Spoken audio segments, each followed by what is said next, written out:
ছোটবেলা নানা বাড়িতে, এরপরে শ্বশুর বাড়িতে, এরপরে বিআই সাহেবের বাড়িতে প্রস্তুতি নিয়ে যায় নাকি প্রস্তুতি সারা যায়? ক্ষণিকের দুনিয়া, এখানে আমরা এত সতর্ক যে আমরা প্রস্তুতি নিয়ে যেইখানে যাইতে যেইভাবে প্রস্তুতি নেওয়া দরকার সেইভাবে প্রস্তুতি নিয়ে আমরা তাদের কাছে যাই, তাদের কাছে গিয়ে হাজির হই।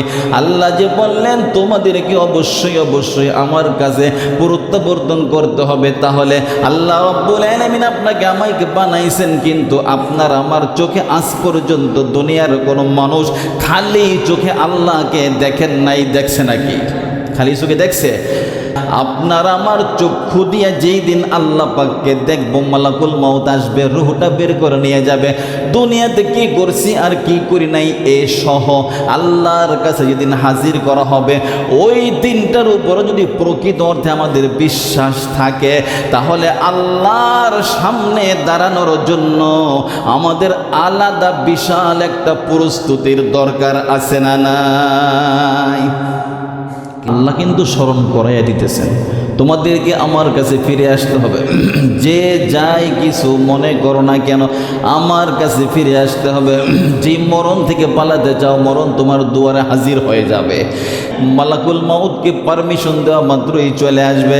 আল্লাহ পাক এখানে যেটা বললেন, আমরা এই যে দুনিয়াটা দেখি, দুনিয়াটা সুন্দর নাকি অসুন্দর? এই দুনিয়াকে আল্লাহ এত সুন্দর রূপে সাজানোর পরেও কোরআনের কোনো জায়গায় আল্লাহ গর্বের সাথে এই কথা বলে নাই, আমি সবচাইতে বড় সৃষ্টি দুনিয়া সৃষ্টি করেছি সুন্দর করিয়া, আমি সবচাইতে বড় সৃষ্টি এই পাহাড়গুলো সৃষ্টি করেছি বড় করিয়া, ওজন করিয়া, আমি দুনিয়াতে সবচাইতে বড় সৃষ্টি চাঁদকে করিয়াছি অনেক আলো দিয়া, আমি দুনিয়াতে অনেক বড় একটা সূর্য বানাইছি তোমাদেরকে আলো দেওয়ার জন্য সুন্দর করিয়া। এইভাবে শক্ত করিয়া আল্লাহ কোথাও বলেন নাই, কোথাও বলেন নাই, কিন্তু লাকাদ খালাকনাল ইনসানা ফি আহসানি তাকওয়িম। তোমরা দুই চোখে যা কিছু দেখো আর যা কিছু দেখো না শুনেছ, এই সব কিছুর মধ্যে আমি সবচাইতে সুন্দর করিয়া, সবচাইতে উত্তম সূরত দিয়া কি বানাইছি তা তোমরা জানো নি?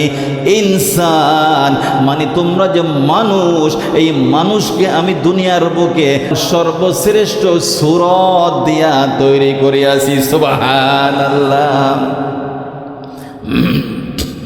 এখন আসুন আর একটু পিছে চলে যাই, যেটা আমি আগে বলেছিলাম, ওয়া আন্নাকুম ইলাইনা লা তুরজাউন। আল্লাহ বললেন তোমরা কি এটা ভেবেছো যে আমার কাছে তোমাদেরকে আসতে হবে না? প্রথমে যেটা বললেন, তোমরা কি এটা ভাবতেছো যে তোমাদেরকে আমি আল্লাহ অযথা বানাইছি, এত সুন্দর করিয়া তোমাদেরকে বানাইছি এবং দুইটা জাতিকে আমার ইবাদত করার উপযুক্ত করিয়াছি, জিন আর মানুষ। ঠিক না বে ঠিক বলুন? জিন আর মানুষ। জিন আর মানুষের মধ্যে আবার শ্রেষ্ঠ কারা? মানুষ। আশরাফুল মাখলুকাত আল্লাহ মানুষকে বানাইছেন।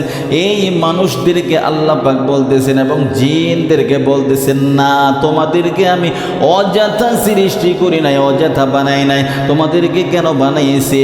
ইল্লা লিয়াবুদুন।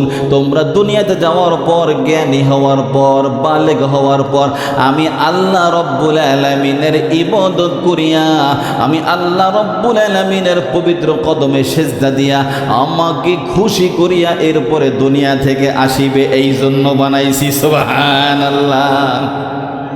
নামাজিদের জন্য ইমাম সাহেবদের কোনো পেরেশানি লাগে না। যারা ঠিক মতো নামাজ আদায় করে, ওদের একটা টাইমের প্রতি খেয়াল থাকে, আজান কোনো কারণে না হলেও সে মনে মনে মনই তাকে খোসায় মসজিদে যা, মসজিদে যা। ঠিক না বে ঠিক বলুন?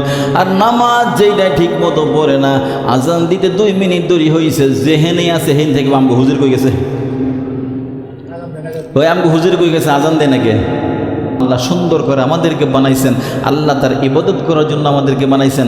আল্লাহ আমাদেরকে অযথা বানান নাই, একটাই কারণ যে আমরা আল্লাহর ইবাদত করব, ইল্লা লিয়াবুদুন, এই জন্য আল্লাহ আমাদেরকে বানাইছেন।